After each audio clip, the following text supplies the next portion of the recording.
Petite seconde. Et on attaque.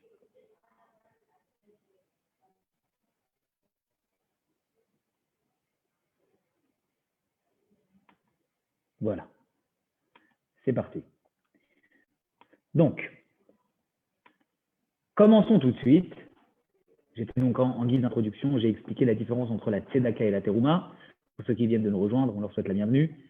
La tzedaka, c'est la volonté de la personne qui vient elle-même pour donner quelque chose, alors que la terouma, en général, c'est un prélèvement qui est, en quelque sorte, entre guillemets, bien imposé par l'État. On est en train de dire que la terouma, ce n'est pas juste une histoire d'argent, c'est aussi une histoire de prélèvement personnel. Mais pour pouvoir comprendre quel est le sens de l'enseignement du prélèvement personnel, il faut d'abord qu'on comprenne ensemble quel est le sens du prélèvement pécunier de la Torah.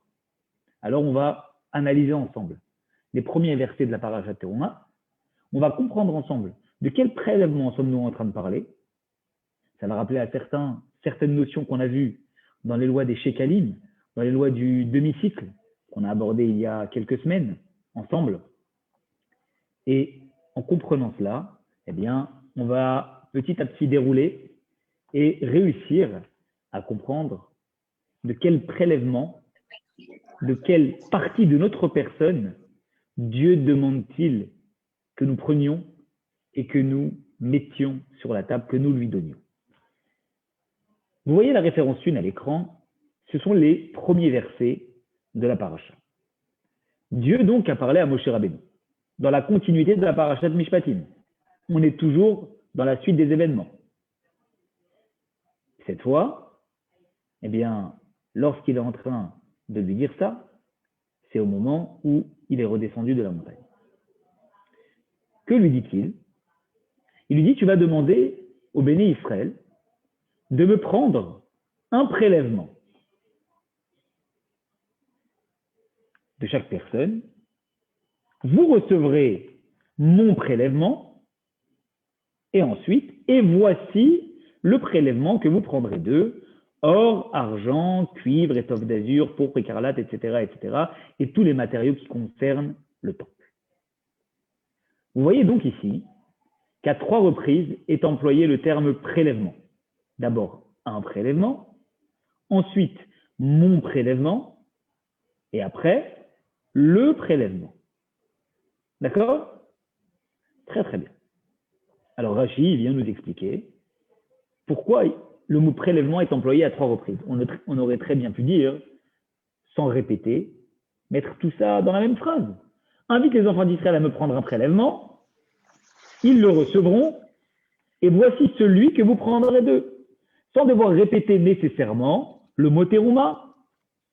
Pourquoi est-il répété 3 fois? Rachid nous dit parce qu'en fait, il fait référence à 3 prélèvements différents. Quels sont ces prélèvements où il fait référence? Le premier prélèvement, la première fois où c'est marqué un prélèvement, ça fait référence à un demi-shekel que chacun devait donner. Et à quoi il servait? Il servait en fait à financer les socles d'argent dans lesquels on mettait les poutres pour la construction du tabernacle. Vous vous doutez bien que les fameuses poutres en bois de chittim, en bois de cèdre, qui tenaient le tabernacle, eh bien, elles étaient fixées dans des socles.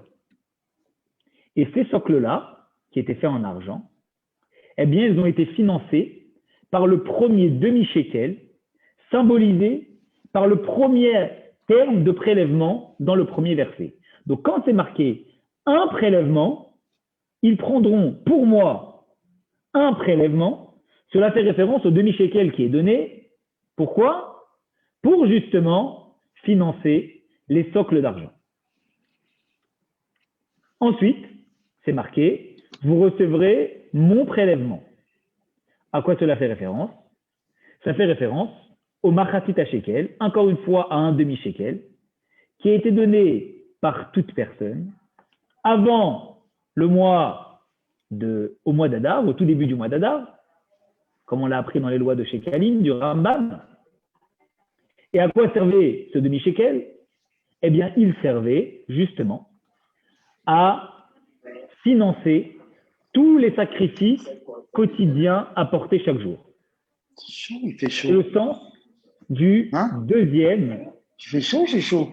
terme de terouma. Mon prélèvement. C'est marqué une troisième fois. Et voici le prélèvement. Et cela fait référence à quoi? Au demi-shekel apporté par chacun. Mais cette fois, c'était pour financer quoi? Tous les besoins qui permettront de construire le temple. Et ils sont cités dans le verset: or, argent, cuivre, étoffe d'azur, pourpre, écarlate, etc., etc. Donc, 3 fois le mot terouma. La première fois, c'est pour financer les socles d'argent. La seconde fois, c'est pour financer les sacrifices quotidiens. Et la troisième fois, c'est pour financer tous les besoins de la construction du temple. Voilà pourquoi, nous dit Rashi, le terme de terouma est employé 3 fois dans le verset. D'accord? Ça va pour tout le monde? Très bien. À partir de là, eh bien, on va se poser plusieurs questions. Au fur et à mesure qu'on avancera, je vous ferai remontrer la première référence parce qu'il faut bien avoir en tête et visualiser les versets que nous avons cités au tout départ. Ce qui est intriguant, quand vous regardez le verset, d'accord, de la Terouma, c'est que Rashi nous donne une très belle explication. Il nous dit, les premiers, c'est les socles, les seconds, c'est les sacrifices, et les troisièmes, c'est les besoins du temple. Mais si je remonte et que je regarde ces premiers versets, à aucun moment je vois qu'il est fait mention ni des adanim, ni des socles, ni des sacrifices. On en parle dans les parachutes d'après, Vayakel et Pekoudé. C'est donc plus tard qu'on en parlera. Pourtant, la seule mention et le rapprochement entre le terme de prélèvement et la raison pour laquelle cela va servir, c'est concernant la troisième terouma, le troisième prélèvement qu'on a annoncé. Là, c'est suffisamment clair.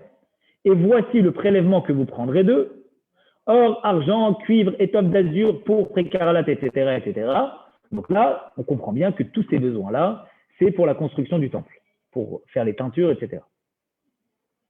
Alors, première question, comment se fait-il qu'il n'y a que la troisième terouma qui est mentionnée explicitement dans les versets de la Torah de notre paracha, alors que les deux premières ne citent que le terme de prélèvement, mais n'expliquent pas à quoi cela fait référence. Ensuite, quand vous regardez et que vous analysez les différents termes dans le numéro 1, vous voyez que le premier prélèvement, c'est la forme indéterminée, un prélèvement. Mais ce prélèvement dont on parle, il est précédé par le mot li dans le passouk, à moi. Donc en fait, lorsqu'on parle de ce prélèvement, on parle d'un prélèvement qui est pour Dieu, sauf que c'est en deux mots: li pour moi, terouma, un prélèvement. Donc c'est un prélèvement en forme indéterminée qui est dans un second terme rapproché à Dieu, puisque c'est li pour moi, c'est-à-dire pour lui.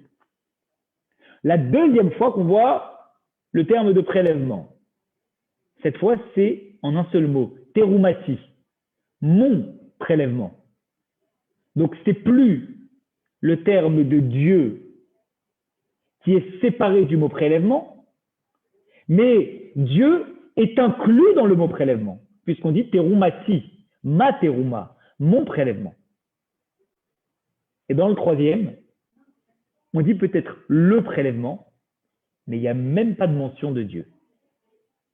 Donc dans le premier, la mention de Dieu, elle est dans un mot séparé. Dans le second, la mention de Dieu, elle est dans le mot prélèvement. Et dans le troisième, Dieu n'est même pas fait mention dans le prélèvement. Et donc, comment se fait-il par rapport à la signification de chacune des trois expressions, chacun des trois prélèvements qu'on a cités, qu'en fait, dans le premier, Dieu est dans un mot différent, dans le second, Dieu est dans le même mot, et dans le troisième, Dieu n'est même pas mentionné. Pour comprendre ces deux questions, à propos de chacune des trois formes des prélèvements, sauf qu'il n'y a que la troisième qui est citée explicitement, et comprendre pourquoi la relation avec Dieu est différente en fonction des trois prélèvements, on va se poser une troisième question. Lorsque vous regardez le Midrash Tanhuma, dans la référence 3, il est écrit en fait que dans le prélèvement du Mishkan, du tabernacle, c'est écrit Za'av, Chesef, Nechoshet, Orot Elim Meodanim. On parle d'abord de l'or, ensuite de l'argent, ensuite du bronze, et ensuite les pots qui serviront à faire les tentures. Le Midrash Tanhuma nous dit que l'or, la terouma, le prélèvement de l'or, correspond au royaume de Babylone. Autrement dit, ce qu'on appelle l'exil de Babylone. Le premier exil que le peuple juif a vécu, c'est l'exil d'Égypte. Ensuite, le second exil, c'est l'exil de Babylone par Nabucodonosor. Cela correspond alors. L'argent correspond à Madaï, la Perse. L'exil, d'accord, qui est l'exil de Perse. Pourquoi on dit ça? Eh bien parce qu'en fait, Babylone a été le premier exil, et ensuite, Babylone est devenu l'empire assyrien, l'empire perse. Pourquoi? Eh bien parce que tout simplement, historiquement parlant, vous avez d'abord Nabucodonosor, qui a conquis le temple, puis ensuite, vous avez l'empire assyrien, qui a été dominé par la suite par Sancheriv, etc., qui a conquis de la main des descendants de Nabucodonosor l'empire, puis ensuite les Grecs sont venus à leur tour prendre la main mise. Donc, finalement, le peuple juif a vécu plusieurs gouvernances. La première gouvernance sous laquelle ils étaient, c'était celle de Babylone, Nabucodonosor, Babylone. Ensuite, dans les mains des Assyriens, Médès, Sancheriv, qui correspond à l'argent. Puis ensuite, sous la domination de la Grèce, l'époque de Hanouka, le bronze, et après, les pots de serre pourpre qui correspondent à celui des Dômes, c'est-à-dire à l'exil actuel. Ça veut donc dire que le Mechilta, il est en train de comparer ce qu'on a prélevé pour construire le temple, à quoi? Aux exils et aux gouvernances sous lesquelles le peuple juif était à différentes époques. Et la question qu'on peut se poser, c'est donc notre troisième question. Comment se fait-il que nous sommes ici en train de comparer les matériaux qui ont servi à construire la demeure de Dieu avec justement ceux qui sont venus pour anéantir et voiler la demeure de Dieu sur terre? Quelle est la logique de comparer ce qui sert à construire avec ceux qui ont détruit? Qu'on veuille comparer l'or, l'argent qui ont servi à construire le temple avec des choses qui finalement viennent symboliser le bien, on comprendrait. Mais qu'on soit ici en train de comparer des outils de construction de la demeure de Dieu avec justement quelque chose qui symbolise le contraire de la construction à la destruction, quel est l'intérêt? Qu'est-ce qui se cache derrière cette explication du Tanhuma? On a donc à ce stade-là trois questions, je répète. Première question, comment ça se fait qu'il n'y a que le prélèvement des besoins de la construction du temple qui est mentionné explicitement dans les versets de la Parashat Teruma, alors que le prélèvement des socles et le prélèvement des sacrifices n'est pas mentionné explicitement? Deuxième question, comment ça se fait que le rapport avec Dieu est différent dans les trois? Dans le premier, c'est deux mots différents. Le mot Dieu et le mot Teruma sont deux mots différents. Dans le second, Dieu est inclus dans le mot Teruma, c'est Terumati, ma Teruma. Alors que dans le troisième, il n'apparaît même pas. Troisième question, comment peut-on comparer les matériaux qui ont servi à la construction de la demeure de Dieu avec les royaumes qui ont détruit la demeure de Dieu sur terre? Alors, pour répondre à ces questions,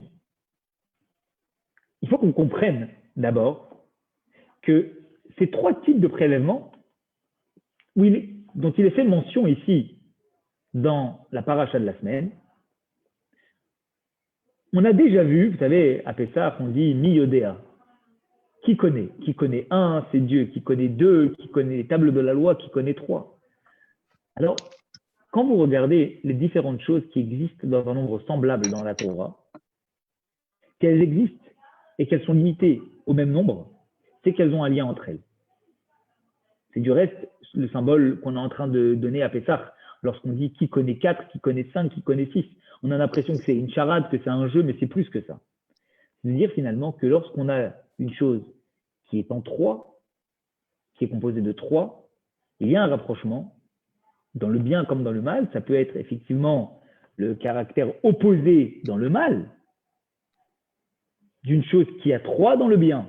Je vous donne un exemple. Vous savez que 3 dans le mal, c'est ce qu'on appelle les shalosh klipot atmeot, les 3 forces du mal. Alors, d'un côté, on se dit le chiffre 3 est important puisqu'il comporte d'autres choses 3. Par exemple, ici, la terouma. Les 3 prélèvements, ils sont du nombre de 3. Mais dans la Masechet Avot, dans le traité Pirkei Avot de la Mishnah, on parle également de 3 choses sur lesquelles le monde tient. Les 3 piliers du monde. Quels sont-ils? Le premier pilier, c'est marqué que le monde tient sur la Torah. Le second, c'est marqué que la Torah, c'est marqué que le deuxième pilier, c'est le service divin. Qu'est-ce que le service divin? Le service divin, c'est, vous m'entendez plus, les sacrifices. Ça, c'est le service divin. Du reste, quand vous regardez les mots dans la Torah, qui veulent signifier qu'on a un devoir de faire la prière, vous le dites dans le schéma, vatem, bechol levavchem, ezoït fila, avoda shebalev. Quand vous direz tu serviras avec ton cœur et avec ton âme dans le schéma, ça fait référence à la prière. Parce que la prière, c'est un travail. Et le troisième terme, le troisième pilier du monde, c'est la bienfaisance. Pas juste la tzedaka, mais la bienfaisance. Pourquoi? Qu'est-ce qui différencie la tzedaka de la gmilut chassadim? Gmilut chassadim, c'est aider quelqu'un de quelque façon que ce soit. La tzedaka, c'est faire la charité, c'est-à-dire, c'est mal traduit, mais c'est en vérité rétablir la justice dans ce monde, on va en parler. Mais c'est donner de l'argent à quelqu'un pour l'aider ou donner un plat à quelqu'un. On peut rendre des services à des gens. Ça ne s'assimile pas à être appelé comme étant la tzedaka, mais pourtant, ça s'appelle la bienfaisance. La gmilut chassadim. Donc, ce sont les 3 piliers du monde. C'est ce qu'on appelle les 3 piliers du monde. Si il y a 3 prélèvements, et qu'en même temps qu'il y a 3 prélèvements, il y a aussi, comme on vient de le dire, 3 piliers du monde, c'est qu'il y a un rapprochement entre les 3 piliers et les 3 prélèvements. Le premier, comme on l'a dit, c'est la Torah. Il faut savoir que la Torah, on l'a déjà dit à maintes reprises, c'est le mode d'emploi, c'est le guide, c'est la fondation, ce sur quoi le monde peut tenir. Il y a des gens qui pensent qu'on doit adapter le monde à la Torah. C'est faux. On l'a déjà dit plusieurs fois, on n'adapte pas le monde à la Torah. Pardon, on n'adapte pas la Torah au monde. C'est le monde qui s'adapte à la Torah. C'est le contraire. Puisque la Torah est intemporelle, la Torah, elle est toujours là, elle sera toujours là. Et c'est ça qui nous permet de trouver l'inspiration et de pouvoir comprendre comment on doit agir dans ce monde-là. La Torah, c'est donc le socle du monde. Et là, vous faites tout de suite le rapprochement entre Torah, qui symbolise le premier prélèvement, et le premier prélèvement qu'on a cité, qui était finalement le prélèvement qui servait à construire, financer les socles.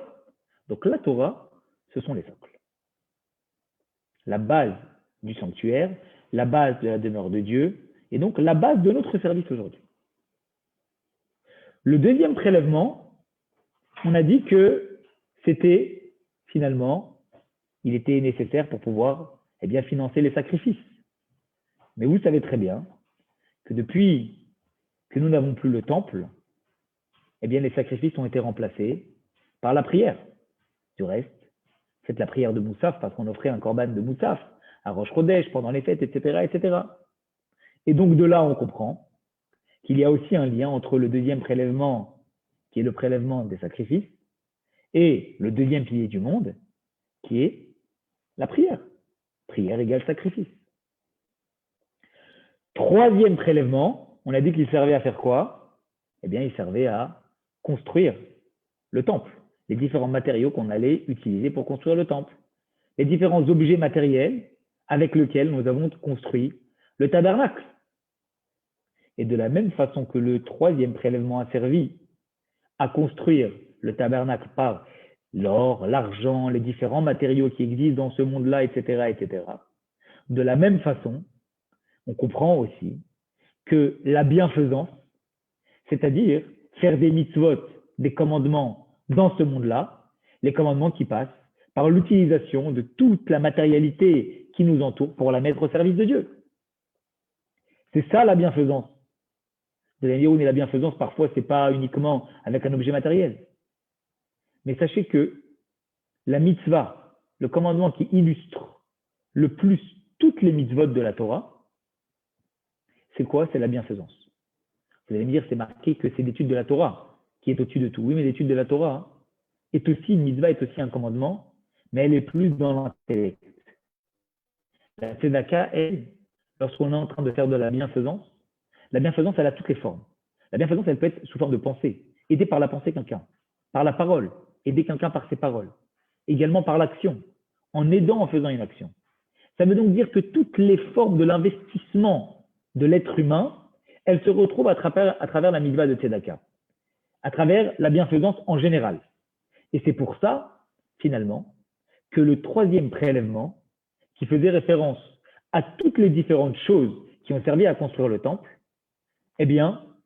sont illustrés par la mitzvah de la bienfaisance, aider son prochain, d'une certaine façon. Donc vous voyez bien que ce qu'on disait tout à l'heure, de trouver un parallèle entre les choses qui portent le même nombre, on le voit clairement ici, entre les trois prélèvements et entre les trois piliers du monde, l'étude de la Torah, la prière et la bienfaisance. Grâce à ça, on va pouvoir répondre à nos différentes questions. Vous savez, on avait dit tout à l'heure que le premier terme de prélèvement, d'accord, il était employé de quelle façon? Il était employé de telle façon à ce que le mot prélèvement était séparé du nom de Dieu. C'était marqué li, pour moi, terouma, une terouma. Et on s'était posé la question, on a dit, mais comment ça se fait finalement que le mot terouma et le mot li sont séparés? Pourquoi Dieu est séparé du mot terouma dans la première?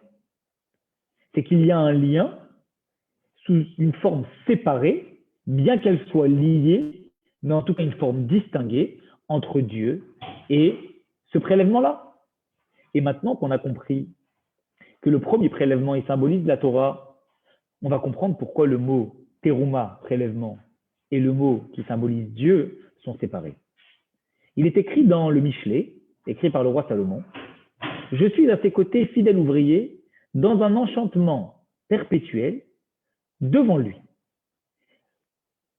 C'est l'état que décrit le roi Salomon lorsqu'il est en train d'étudier la Torah. Vous voyez bien qu'il précise à la fin « devant lui ». Ça veut dire quoi? Ça veut dire qu'il n'est pas lui. Il est devant lui.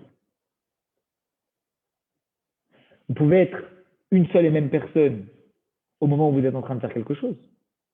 Ou vous pouvez être avec lui en symbiose totale, bien que vous restez différenciés. C'est exactement ce que symbolise la Torah. La Torah, c'est un diamant brut. C'est la chorma de Dieu. C'est la sagesse de Dieu. Lorsque vous êtes en train, d'accord, d'étudier la Torah, vous êtes en train de percevoir certaines notions qui font appel à la sagesse de Dieu. Vous êtes en train d'étudier, de vous pencher sur la sagesse de Dieu. Mais le fait même que plusieurs personnes ne pourront pas avoir la même compréhension des différents sujets de la Torah, c'est parce qu'en fait, chacun va percevoir à son niveau, de façon différente, cette chokhma, cette sagesse de Dieu. Et on ne va pas tous réussir à comprendre les mêmes choses. On ne va pas tous avoir la même, je dirais, facilité de compréhension et d'assimilation des mêmes sujets quand on va étudier la Torah. Et c'est donc pour ça qu'on est en train de dire que la Torah, elle n'est jamais dénaturée lorsqu'elle est étudiée. Pourquoi? Parce que ce qui fait que chacun va pouvoir percevoir différemment le sujet qui va être étudié, ça ne veut pas dire que chacun va étudier un sujet différent.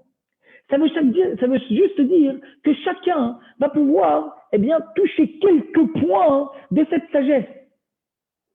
Mais la Torah, elle reste telle qu'elle. La sagesse de Dieu, lorsqu'elle descend à nous et qu'on est en train de l'étudier, elle reste telle qu'elle.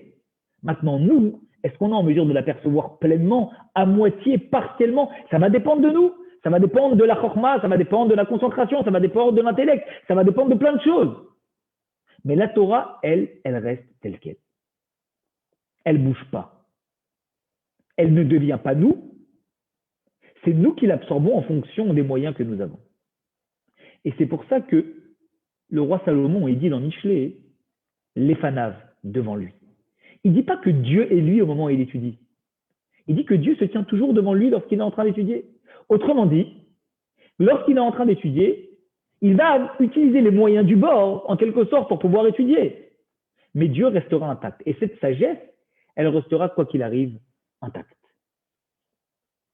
De là, on comprend pourquoi, lorsqu'il est écrit la première terouma, le premier prélèvement, eh bien, le mot Dieu est juxtaposé au mot terouma, mais ce n'est pas le même mot. Comme pour dire que lorsqu'on étudie la Torah, on est complètement collé à Dieu, puisqu'on est en train d'essayer d'assimiler la sagesse de Dieu. Mais la sagesse de Dieu, elle reste telle qu'elle, elle ne bouge pas. Et c'est nous qui essayons, par différents moyens, par notre concentration, d'assimiler au maximum cette sagesse. Est-ce qu'on arrive à la saisir totalement? Non. On fait ce qu'on peut avec ce qu'on a. Mais Dieu, il reste intact. Et sa sagesse, elle reste intacte. Ça, c'est le premier lien entre eux. Le premier mot terouma, le fait que le mot li, pour moi, il soit séparé, et la sagesse de Dieu qui est la Torah. Maintenant, parlons du deuxième pilier. Le deuxième pilier, c'est quoi? C'est le sacrifice. On a dit que le sacrifice, si vous traduisez le mot sacrifice, ça veut dire korban. Korban vient aussi du mot kirouv, qui veut dire rapprocher. En vérité, qu'est-ce qui se passe? Dans ce cas-là, dans le cadre de la Torah, on avait dit que c'est l'homme qui essaye de percevoir la sagesse de Dieu. Donc, il saisit les notions divines qui sont à sa hauteur. Donc, c'est un petit peu comme si on est en train de dire que Dieu, il est en train de descendre à l'intérieur de l'homme, puisque l'homme, il essaye de faire l'effort d'adapter en fonction de son esprit ce qu'il arrive à percevoir de la Torah. Dans le cadre de la prière, ce n'est pas le même mouvement. Ce n'est pas un mouvement où c'est Dieu qui est attiré vers le bas et qu'on perçoit avec nos moyens. C'est tout l'inverse. C'est l'homme qui rapproche tous ses moyens, tous ses sens, ses énergies, comme c'est marqué ici, ses facultés. Il les rapproche vers Dieu. À tel point que quand il est en train d'apporter un sacrifice, à quel moment on est en train de dire que le sacrifice il est entier? C'est le sacrifice qui est Ola, qui monte. Vous savez que le korban Ola, c'était un feu qui descendait et qui consumait la totalité du sacrifice. Ça veut donc dire que la réussite, je dirais, le summum de la réussite du sacrifice, le summum du symbole du sacrifice, c'est quand le sacrifice est entièrement pour Dieu. Il est Dieu, puisqu'il ne reste plus rien en bas, si ce n'est des cendres, et que le sacrifice, il est entièrement au service de Dieu. C'est exactement dans ce sens-là qu'il faut percevoir la notion de la prière. La prière, ce n'est pas juste une phase où j'essaye de parler à Dieu et de rester ce que je suis. Non. Tout le principe de la prière, il démarre par le modéani pour dire que le matin, quand je me lève, je dis à Dieu, les premiers mots que je dis à Dieu, modéani, je te suis reconnaissant. La première chose qu'on fait le matin, c'est que on se soumet devant Akadosh Baruch Hu et on dit, Dieu, je ne suis rien devant toi. Et petit à petit, après, dans la journée, eh bien, dans la matinée, on a fait le modéani, on se lave les mains, on fait les bénédictions du matin. Et au fur et à mesure qu'on avance dans la prière, on arrive petit à petit à créer un lien indéfectible avec Dieu. Plus au stade où on est différencié de Dieu, où on essaye de regarder ce qu'on a besoin, mais même quand on fait la Hamida, le but de la Hamida, c'est quoi? C'est justement de dire que je te demande ces choses-là, pas parce que moi j'en ai besoin, parce que ça se trouve quand vous regardez la Hamida, il y a plein de choses que vous n'avez pas besoin, mais vous les demandez quand même. Mais vous demandez ça parce que les sages ont déterminé que c'est ça qu'il faut demander à Dieu. Et donc, c'est ça qui est utile pour pouvoir se rapprocher de Dieu et faire sa volonté. Et donc, le summum de la prière, c'est quand nous ne faisons qu'un avec Dieu. Comme ce fameux sacrifice de Ola, qui était entièrement réservé à Kadosh Baruch Hu, réservé à Dieu. Et de là, on comprend. Maintenant qu'on a compris c'est quoi le summum de la prière, pourquoi dans le deuxième prélèvement, le mot Dieu est inclus dans le mot terouma. Ce n'est pas marqué Dieu et terouma avec deux termes juxtaposés. C'est marqué teroumati, ma terouma. Dieu est dans le prélèvement. Le prélèvement, c'est Dieu. Et puisque ce prélèvement correspond au sacrifice, qui correspond à la prière, c'est bien pour nous montrer que aussi bien le sacrifice que la prière, c'est quand on arrive à ne faire qu'un avec Dieu. Pas avec nos moyens à nous, propres, mais nous qui nous élevons pour ne faire qu'un avec Dieu. Je m'élève au niveau de Dieu, comme le Korban Ola qui vient du terme élevé, pour me rapprocher de Dieu et pour ne faire qu'un avec lui. Maintenant, il reste le troisième prélèvement. Et vous vous souvenez que dans le troisième prélèvement, ce qui était intriguant, la question qu'on a posée, c'est qu'il n'y a pas du tout mention de Dieu. On n'en parle même pas. À quoi correspond le troisième prélèvement? Il correspond à la bienfaisance. On a dit que la bienfaisance était le symbole même, le porte-drapeau des autres mitzvot. Ces fameux commandements où nous utilisons la matière que Dieu a mis à notre disposition et nous la mettons au service de Dieu. La plupart du temps, on a l'impression, dans notre mission au jour le jour, que la matière n'a pas de rapport réel avec Dieu. Pourquoi? Parce qu'on ne voit pas Dieu dans la matière. Autant lorsque je suis en train d'étudier, ou je suis en train de prier, je vois tout de suite la connexion que j'ai avec Dieu. Autant lorsqu'on me demande de prendre des objets matériels, prendre une branche et la secouer, ou prendre une corne de bélier et sonner dedans, j'ai l'impression finalement de faire quelque chose qui n'a pas de grand rapport avec Dieu. Et pourtant, c'est justement à travers ces commandements-là qu'on accomplit le symbole même de ce que Dieu attend de nous, depuis le moment où il a donné la Torah, c'est-à-dire lui faire une demeure sur terre. C'est-à-dire que l'illustration même des mitzvot, c'est justement réussir à connecter la matière avec Dieu. Et pourquoi c'est difficile? Parce que dans la matière, on ne voit pas Dieu. À Mashiach, on verra la vitalité divine qu'il y a dans chaque chose. Aujourd'hui, on ne la voit pas.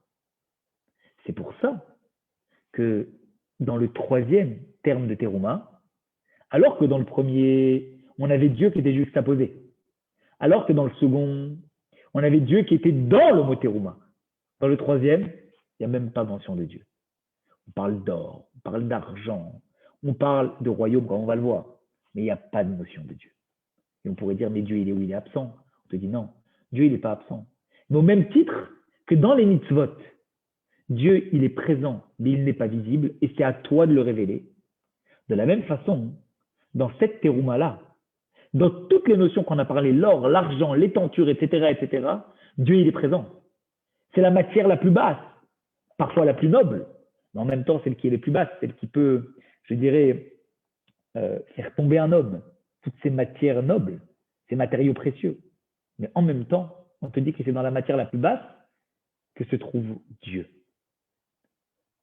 Parce que justement, ce n'est pas parce que tu ne le vois pas qu'il n'est pas présent. Et même plus que ça.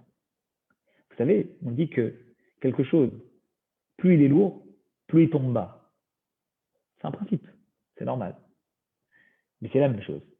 Dieu, plus il est puissant, plus il s'insère dans les choses les plus basses. Ça veut dire que vous avez parfois l'impression qu'il n'y a que dans les choses élevées ou dans celles que vous voyez certaines formes de Dieu, une apparence divine, où Dieu se trouve là-bas, mais dites-vous que dans les choses les plus basses, il y a aussi des étincelles divines. Et c'est dans ces choses les plus basses que se trouvent les étincelles divines les plus hautes, parce qu'elles viennent de très très haut et donc elles sont descendues au plus bas. Et donc notre travail, il est justement de les révéler. Voilà pourquoi, eh bien, dans le troisième prélèvement, il n'y a pas mention de Dieu, parce qu'il fait référence aux mitzvot, qui sont utilisés par des objets matériels, et dans ces objets matériels, on a parfois l'impression que Dieu n'y est pas, comme le fait que Dieu n'est pas dans le mot terouma, mais justement, il y est encore plus que dans n'importe quoi. Et grâce à ça, eh bien, on peut comprendre maintenant quelque chose de très fort. On peut comprendre maintenant, eh bien, une notion qui nous montre finalement pourquoi, dans la première question, dans les deux premières teroumas, on n'en fait pas mention. On ne parle pas des socles, on ne parle pas des corbanotes, on parle que de la troisième, que celle qui concerne les matériaux de la construction du temple. Parce que justement, on en parle, mais on en parlera plus tard. Parler de Torah à des grands tzadikim qui viennent finalement de la recevoir et qui connaissent le principe de la Torah parce qu'ils vont l'étudier en profondeur, c'est une chose. Parler de avoda, de prière, c'est aussi une chose importante. Mais là, puisqu'il s'agit d'entreprendre la construction du temple, au même titre que dans la paracha de Mishpatim, rappelez-vous, Dieu avait décidé de choisir les mitzvot, les commandements, qui sont le plus liés à la morale, parce que c'est justement dans ces commandements-là qu'il a voulu montrer l'importance du don de la Torah. Au même titre, si déjà, à la suite de la parashat Mishpatim, il doit citer un prélèvement, c'est lequel qu'il va citer? C'est celui qui concerne le fait d'insérer la matière, d'insérer Dieu à l'intérieur de la matière, de révéler comment Dieu se trouve dans la matière. C'est pas que la Torah, elle n'est pas importante, mais on en parlera après. C'est pas que le prélèvement de la prière, il n'est pas important, on en parlera après. Mais le prélèvement dont on doit parler maintenant ici, explicitement, c'est le prélèvement qui concerne les mitzvot matériels, qui concerne le travail qu'il faut entreprendre.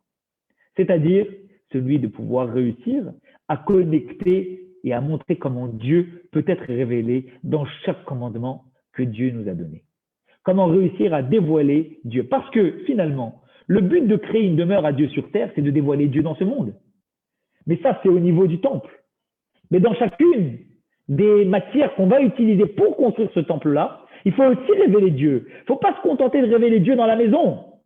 Il faut aussi aller jusqu'à révéler Dieu dans chaque matériau qu'on va utiliser pour construire sa maison. Et ça à travers quoi? C'est à travers le troisième prélèvement. Voilà pourquoi c'est celui qui est mentionné de façon explicite. Alors maintenant, on a compris ça. Eh bien, on va comprendre la fameuse notion sur laquelle on était resté en suspens.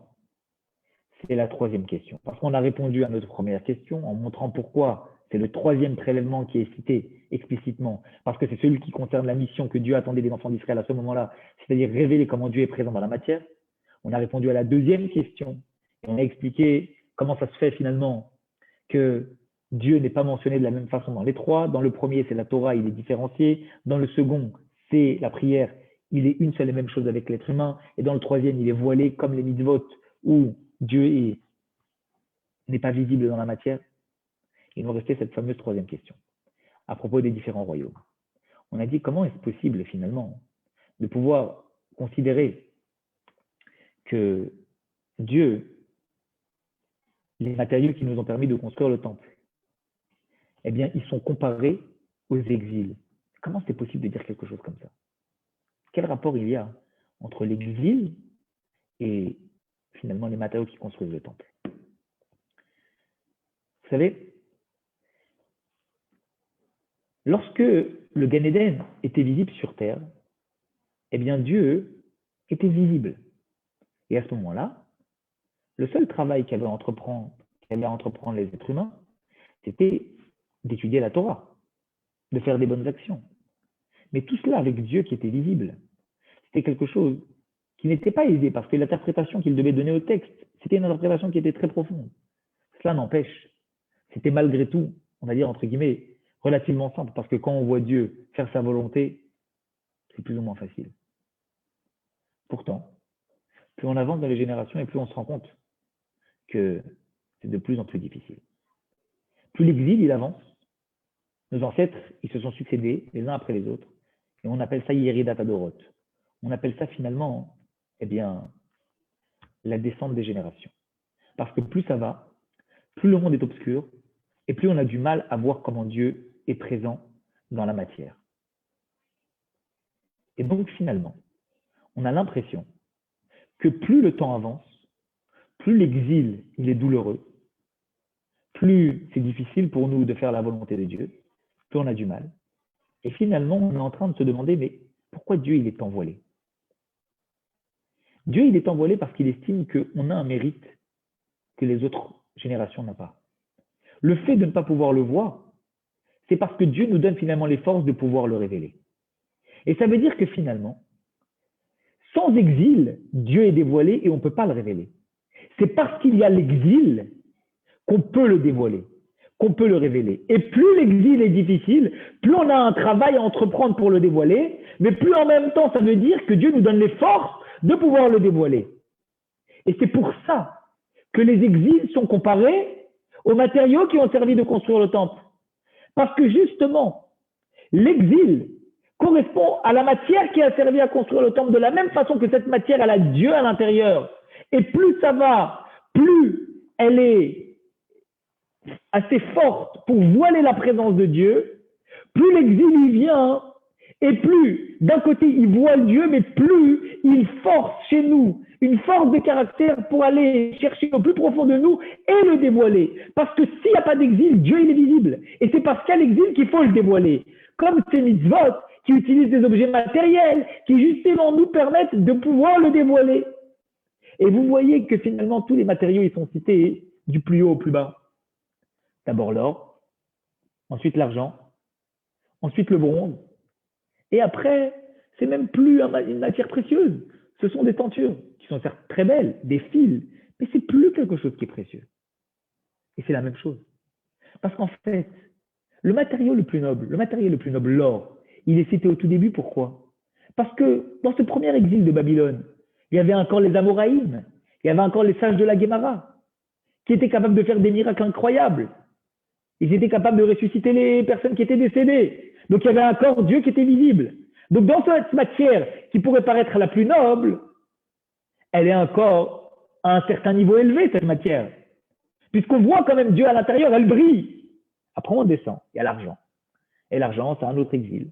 C'est l'exil de Médès, de Madaï. Cet exil-là, finalement, qui est plus bas que cet exil de Babylone, parce que les sages de cette génération, le Sanhédrin était déjà plus au complet, et petit à petit, il restait quelques prophètes, il restait Ezra, il restait Jérémie, mais petit à petit, ça se voilait. Il n'y avait plus la même force, il n'y avait plus les mêmes prophètes, il n'y avait plus effectivement la même visibilité de Dieu. C'est toujours très haut, c'est de l'argent, mais ce n'est pas aussi haut. Et après, on descend. On descend à l'exil d'après, on descend à les rochettes, le bronze. Et le bronze, c'est quoi? C'est les Grecs. C'est encore pire. On voyait encore moins. Regardez l'époque des Hashmonaïm, des Hashmonéens. Il y avait quoi? Il y avait un deuxième temple. Il n'y avait plus l'arche sainte à l'intérieur. Il n'y avait plus la Ménorah. Il y avait tellement de choses qui manquaient. Pourtant, on servait Dieu. Mais justement, on servait Dieu On ne le voyait pas, on le voyait encore moins que les générations qui étaient avant, d'où le bronze qui est une matière encore moins noble que les deux précédentes. Mais malgré tout, il y avait un effort à faire. Et après, on arrive à notre exil à nous. Notre exil, c'est même plus de l'or, c'est même plus de l'argent, c'est même plus du bronze, c'est des fils, c'est des tentures, c'est des peaux. Encore pire. C'est-à-dire que si déjà la matière elle brillait, là, elle ne brille pas. C'est une matière qui est colorée, mais c'est tout. On a l'impression qu'à l'extérieur, c'est joli, qu'à l'intérieur, ça reste de la peau. Il n'y a plus rien, c'est des fils. Mais c'est quoi? C'est quoi ça? C'est justement. C'est parce que ton exil à toi, hein, notre exil à nous, c'est l'exil où l'obscurité ne peut pas être plus profonde. L'obscurité ne peut pas être la plus grande. Ne peut pas être encore plus importante que celle qu'elle est. À tel point que même dans la matière qui évoque notre exil, cette matière-là, elle a l'air, somme toute banale, peut-être jolie, mais c'est tout, superficiel, banal. Un petit peu comme le monde dans lequel on a l'impression de vivre. Un monde qui n'a trait qu'à la superficialité des choses. Un monde qui, c'est surtout, m'as-tu vu? Le monde du m'as-tu vu? Le monde du paraître, pas le monde de ce qu'on est réellement. Et quelqu'un qui réfléchit à ça, il se dit, mais pourquoi je suis tombé dans ce monde-là? Pourquoi je suis tombé dans cette génération-là? Qu'est-ce que j'ai fait pour arriver là? J'aurais tellement voulu vivre aux périodes des Tanaïm, des Amoraïm. J'aurais voulu avoir des souvenirs sur ces choses-là. Pourquoi je suis là? Je dis justement, parce que cette matière-là, qui est la matière la plus profonde, c'est celle en même temps où Dieu, dans sa force la plus haute, se cache. Parce que Dieu, le plus haut, cache ses étincelles dans les choses les plus basses.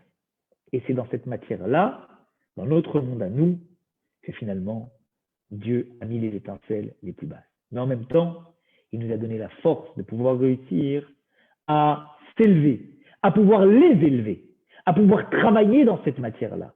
Comme ce fil-là qui est le lien indéfectible entre lui et nous, ces peaux-là qui sont des peaux animales qui permettent de créer le lien avec Dieu pour les utiliser pour Dieu réellement, il faut savoir que Dieu nous a donné toutes les forces pour réussir justement à travers cet exil obscur de le voir, de le trouver. Parce que justement, la lumière la plus grande, elle est aveuglante. Et c'est exactement ce qu'on voit, nous, l'obscurité qu'on voit. Ce n'est pas en fait une obscurité qui est profonde. C'est que la lumière qu'il y a dans ce monde-là, elle est tellement profonde et tellement forte qu'elle nous aveugle et on n'y voit que de l'obscurité. À nous de mettre les bonnes lunettes, à nous de raffiner la matière, à nous de nous poser les bonnes questions, jour après jour, comment les choses que Dieu a mis à notre disposition dans ce monde-là, on va pouvoir les élever. Ce symbole de Teruma, ça nous montre comment nous devons agir sur les trois piliers du monde, sur la Torah, l'étude de la Torah, sur la tfila, la prière comme il faut, mais aussi sur la bienfaisance, aider notre prochain, les mitzvot. Si c'est cela qui est mentionné explicitement dans le Parsouk, c'est parce que Dieu, il attend de nous que nous nous investissions dans les mitzvot, que nous investissions dans l'aide que nous allons accorder à notre prochain, que nous investissions dans la considération que nous allons avoir pour les autres qui nous entourent, pour pouvoir révéler Dieu jusque dans les choses les plus basses. Et c'est de cette façon-là que nous mériterons d'utiliser à nouveau les matériaux pour construire le troisième Beth Amikdash. Très rapidement, Bezrat Hashem. Voilà les amis. Amen. Alors, je regarde les questions. Chazak.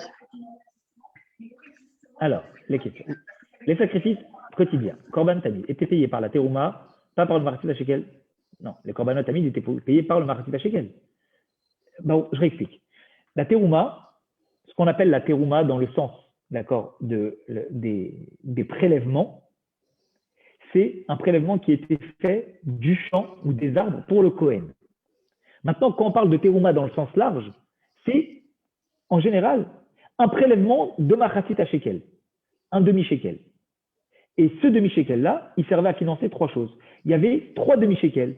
Un demi-shekel pour les sacrifices, un demi-shekel pour les stocks, un demi-shekel pour les besoins du temple. C'est pour ça que nous, on offre trois demi-shekels à chaque fois. On met trois pièces dans un demi-shekel la veille de Purim pour se rappeler de cette croix, Zecher, c'est pas la Mahatit Shekel, Zecher et Mahatit Shekel en souvenir du demi-shekel qu'on donnait dans trois points différents, comme c'est marqué dans la paracha Teruma. Mais Teruma, c'est le Kohen, pour le Kohen, le prélèvement pour le Kohen, et Mahatit Shekel, c'est ce qui servait, une des trois, à financer justement les sacrifices quotidiens. Et on donnait les trois en même temps ou c'était à trois moments différents? En vérité, la première année, ils ont donné les trois en même temps, Ouais. au même moment. Et après, il y en a une qui n'existait plus. Ça veut dire celle qui finançait les besoins de la construction du temple. Et il restait finalement, et en fait, il y en a deux qui n'existaient plus, celle des socles qui étaient déjà construits et celle des besoins du temple, qui pour la construction. Il restait que la seconde. Donc la première année, ils ont donné Rosh Chodesh Adar, les trois. Et un mois après, il y a eu l'inauguration du Mishkan, etc., comme on sait. Et, eh bien, à partir de la deuxième année, le temple était déjà construit, donc on a continué à donner que un machatzit shekel, un demi-shekel, pour financer les sacrifices quotidiens. Ok, merci. Point de corps 3, est-ce que le premier exil de Babylone correspond à la période où la Gemara a été écrite? Oui, bien sûr, exactement. Troisième question, point de corps 4, on a dit que Tfila égale Korban, pour Ravit, il n'y avait pas de Korban. Est-ce que c'était une sorte de prière bonus qui ensuite est devenue plus tard une obligation? La prière de Ravit, effectivement, c'est une prière qui est facultative. Pourquoi on l'a fait? Puisqu'elle n'est même pas marquée, il n'y a pas de Korban, à quoi ça sert? Le Korban Tamid de l'après-midi, il avait une particularité. C'est que lorsqu'on mettait les différents membres sur le Mizbeach, il y avait des choses qui brûlaient très rapidement. C'était quoi? C'était la chair. La chair, elle brûlait très facilement. Par contre, il y avait des choses qui mettaient beaucoup plus de temps à brûler. C'était les membres, les abats. Les abats, ils mettaient beaucoup de temps à brûler. Et donc, du coup, Moshe Rabbeinu, quand il est descendu du mont Sinaï, il a dit que Dieu, il demandait à ce que le matin on apporte un sacrifice, que l'après-midi on apporte un sacrifice, mais que les abats, puisqu'ils mettaient beaucoup de temps à être brûlés avec les graisses et les abats, vous avez le droit de brûler jusqu'au petit matin. De là, on apprend que le korban du matin, c'est la prière de Shacharit, le korban de l'après-midi Tamid, c'est la prière de Mincha, et la prière de Harvit correspond aux graisses et aux abats qui pouvaient brûler jusqu'au lendemain matin. Donc ces réchoutes, à la base, c'était une prière qui était facultative parce qu'elle ne correspond pas à un sacrifice, mais les sages ils l'ont instituée aujourd'hui comme étant une prière obligatoire. D'accord? Ok.